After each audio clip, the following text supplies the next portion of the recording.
Olá, pessoal, tudo bem com vocês?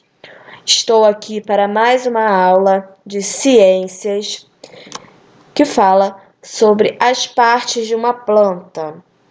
Como vimos, na aula anterior, a laranjeira apresenta estruturas específicas que realizam funções importantes para a sua sobrevivência. Quais são essas estruturas? São a raiz, o caule, as folhas, as flores, os frutos e as sementes. E hoje nós vamos falar sobre 3 partes, tá? Da planta. Mas antes disso, nós vamos falar um pouquinho sobre os vegetais, as plantas. Eles são seres vivos, Eles nascem, eles crescem, eles se reproduzem, eles morrem. E também eles são importantes para a vida no planeta.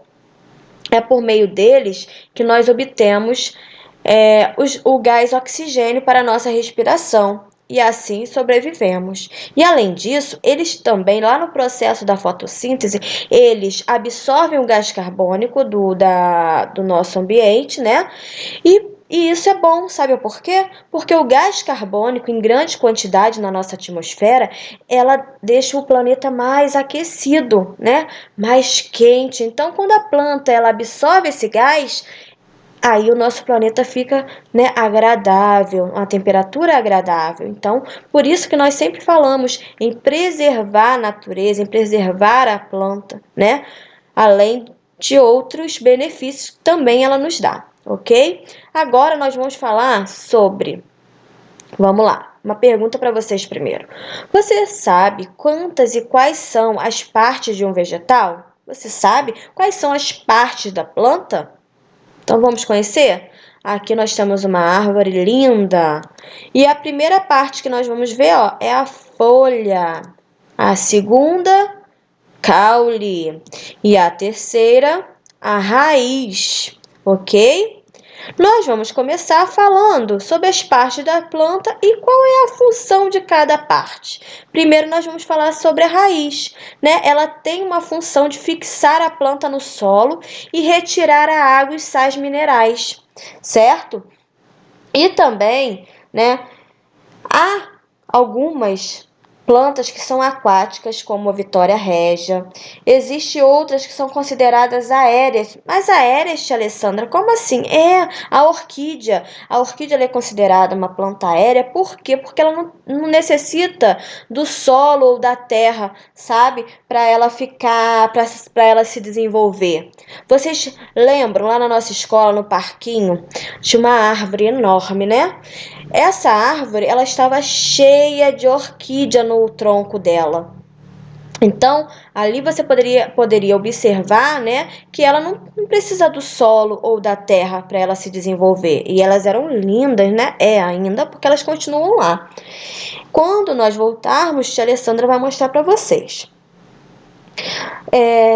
Mas elas, todas essas plantas aquáticas, aéreas, terrestres, elas têm uma coisa em comum, sabe o quê? Elas não conseguem sair do lugar, elas são fixas, naquele lugar, elas não conseguem se locomover, certo?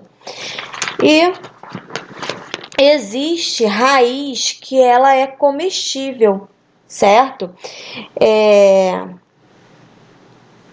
Existe um nome de uma raiz que fala que é tuberosas, que é uma raiz que ela tem muitos nutrientes, ela contém nutrientes dentro dela, que é o caso da cenoura, Ela é uma raiz tuberosa, por exemplo, porque ela tem nutrientes, ela armazena nutrientes dentro dela. Além da cenoura, nós temos o nabo, que é uma raiz, e a batata doce também, que é uma raiz, e que nós nos alimentamos e faz muito bem para a saúde, tá?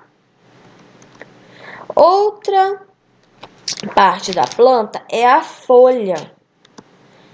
A folha, ela produz o alimento das plantas quando está no processo, quando a planta está no processo da fotossíntese, E algumas folhas servem de alimento, como a alface, o agrião e a rúcula. E além disso, né, as folhas elas têm diversos formatos e cores. Embora a maioria das folhas que vemos na natureza apresente a cor verde, por causa do pigmento, né, que se chama clorofila, podemos encontrá-la também com outros pigmentos, fazendo as folhas apresentarem cores diferentes, como vermelho, amarelo e marrom. Independente da cor da folha, sua função é a mesma e é muito importante para a planta. É por meio das folhas que as plantas realizam o processo da fotossíntese, né, no qual as plantas produzem o próprio alimento, da respiração, que é a absorção de oxigênio para obter a energia, e da transpiração, que ela elimina a água que ela, né, tem em excesso. E agora o caule. O caule, ele é a parte da planta que sustenta as folhas, as flores e os frutos, né? O caule também transporta água e os nutrientes desde a raiz para todo o resto da planta e é responsável pela distribuição dos produtos da fotossíntese das folhas para as outras partes da planta, né? Então, da folha vem o alimento, passa pelo caule e o caule vai distribuindo para as outras partes da planta. O caule, normalmente, ele tem o formato de um cilindro. Vocês lembram qual é o formato do cilindro? Na aula de matemática, nós falamos muito sobre o cilindro, né? Então, ela pode ter também ramificações. O que é ramificações? São galhos, né? E esses galhos da planta, ele pode ser forte e rígido, como os troncos de árvores enormes, como delicado ou frágil, como o de hortaliças, né? Que são plantas colhidas na hortas e utilizadas na plantação, como o manjericão. Ele tem o caule bem fino e frágil. A raiz, o caule e as folhas, eles são responsáveis pelos processos de nutrição, de alimentação da planta e de funções importantes da planta, certo? Então, nós falamos sobre essas 3 partes por hoje, né? É só. Até a próxima e muitos beijinhos para vocês.